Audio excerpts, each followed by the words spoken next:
करीब 5000 साल पहले सिंधु नदी के किनारों पर एक ऐसी सभ्यता पनपी थी जो अपने समय से हजारों साल आगे थी। आज हम इसे सिंधु घाटी सभ्यता या हड़प्पा सभ्यता के नाम से जानते हैं।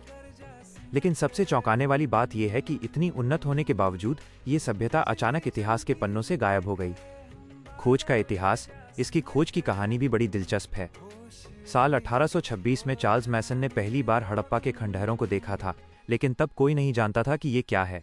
इसके लगभग 100 साल बाद 1921 में दयाराम साहनी के नेतृत्व यहाँ से जो मिला उसने पूरी दुनिया को हैरान कर दिया। विशाल अनाज भंडार, व्यवस्थित कब्रिस्तान और व्यापार में इस्तेमाल होने वाली अनोखी मोहरें। एक बड़ी क्षति, लेकिन इस खोज से पहले इतिहास को एक बड़ा नुकसान भी हुआ। 1850 के दशक में जब भारत में रेलवे लाइन बिछाई जा रही थी, तब इंजीनियरों ने अनजाने में हड़प्पा की प्राचीन ईंटों का इस्तेमाल ट्रैक बनाने के लिए कर लिया। उन्हें अंदाजा भी नहीं था कि वे दुनिया की सबसे पुरानी ईंटों को नष्ट कर रहे हैं।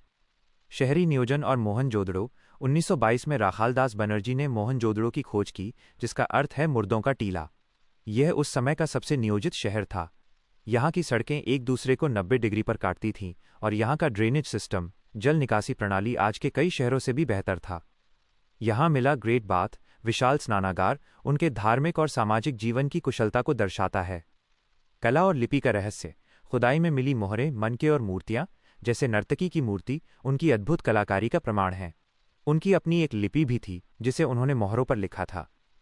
लेकिन विडंबना देखिए, इतिहासकार आज तक उस लिपि को पढ़ नहीं पाए हैं। वह आज भी एक अनसुलझा रहस्य है। प्रमुख स्थल और उनकी विशेषताएं। जैसे जैसे समय बीता और भी कई शहर सामने आए। लोथल 1954। यहाँ एक विशाल बंदरगाह मिला जो साबित करता है कि ये लोग समुद्र के रास्ते मेसोपोटामिया तक व्यापार करते थे। कालीबंगन 1960। यहाँ हल से जोते हुए खेत मिले जो उनकी उन्नत खेती को दर्शाते हैं। धोलावीरा 1967। यहाँ जल प्रबंधन, वाटर मैनेजमेंट की ऐसी तकनीक मिली जो उस सूखे इलाके में भी पानी की कमी नहीं होने देती थी। राखीगढ़ी 1997। अब तक ये हड़प्पा सभ्यता का सबसे बड़ा स्थल माना जाता है, जहाँ मिल रहे डीएनए के नमूने उनके पूर्वजों के बारे में नई जानकारियां दे रहे हैं। सभ्यता का अंत में सवाल वही खड़ा होता है, इतनी महान सभ्यता खत्म कैसे हुई? कुछ विद्वान बाढ़ को कारण मानते हैं, कुछ नदियों का रास्ता बदलना, तो कुछ जलवायु परिवर्तन। कोई बड़ा युद्ध या बाहरी आक्रमण के ठोस सबूत नहीं मिले हैं। निष्कर्ष, हड़प्पा सभ्यता महज ईंटों और पत्थरों का ढेर नहीं है, बल्कि यह हमारे पूर्वजों की बुद्धिमानी का प्रतीक है।